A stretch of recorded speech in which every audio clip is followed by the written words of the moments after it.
Hi, how are you, Kevin? I'm doing great. Thank you so much for your time today. Last time I actually spoke with you, we were talking about the nose blood element in Stranger Things and how they actually did that. It was really cool. Well, congratulations on the film. I think this is an interesting story for Madison specifically because it's a coming of age story for her. And I was wondering for you as an actor, do you have a coming of age moment just in general in this business? Was it maybe when you played 11 or kind of breaking into your first feature film? Like, what would you consider your coming of age moment? You know what? I think my coming of age moment was last year.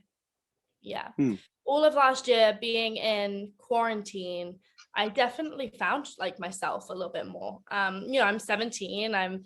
Yeah. This is kind of the time where you start to figure out what you like, what you don't like, what you need, what you don't need. And so last year I definitely took that time. I mean, because you got to remember, like when I'm doing those films and those shows and when I'm on tour and things like that, I don't focus on finding myself. It's not something that you focus on. You have to focus on the people, the place you're at, the people you're with.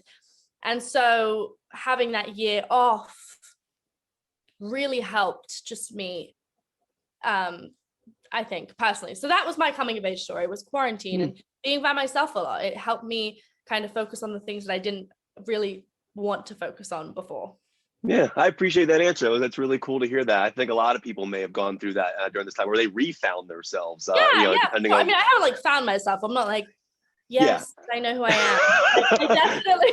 I definitely know a few more things that I didn't before. 100%. Now the Duffer Brothers are geniuses, and I'm interested to know like what you take from that experience that you can put into these films, because the effects on that show are just as big, in my opinion, just as practical and just as cool. But what do you take from the Duffer Brothers that you can utilize in the Godzilla films?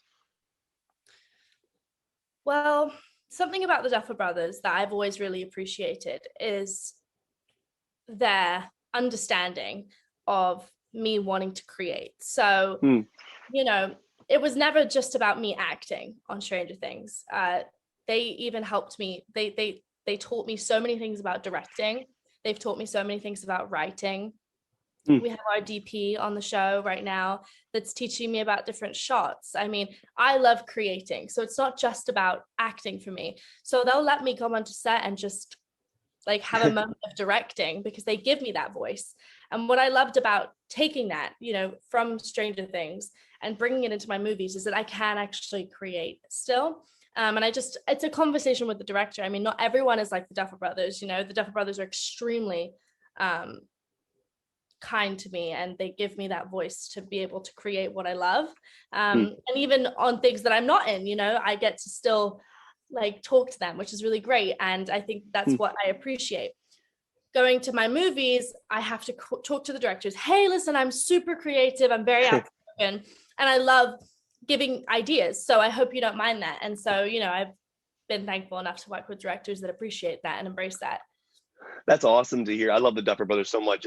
So this is something I've always found fascinating when you watch films. When you watch a movie like this, even a character like Kong, who's, it's a fictional character, but it's an animal, it's a creature.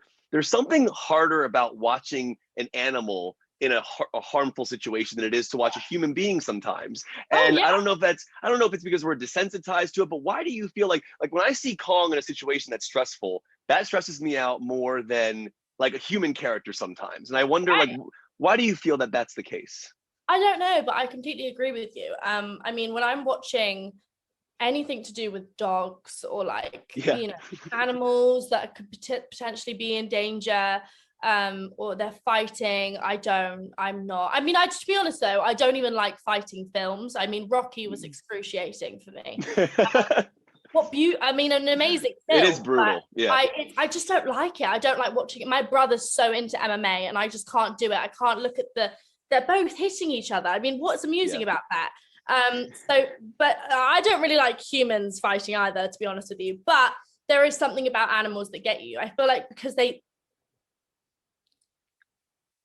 don't know. Why is it? I'm trying to explain it, but I can't. I wouldn't want to see an animal in danger. I mean, but like I said before, I'm not down to watch humans either.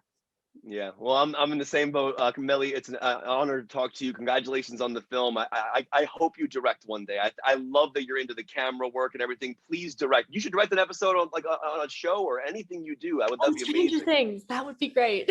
I'll Right? text the Duffer Brothers right now. I'm like, hey, Please, thank you so much. I appreciate that. No, I've been begging them for too long.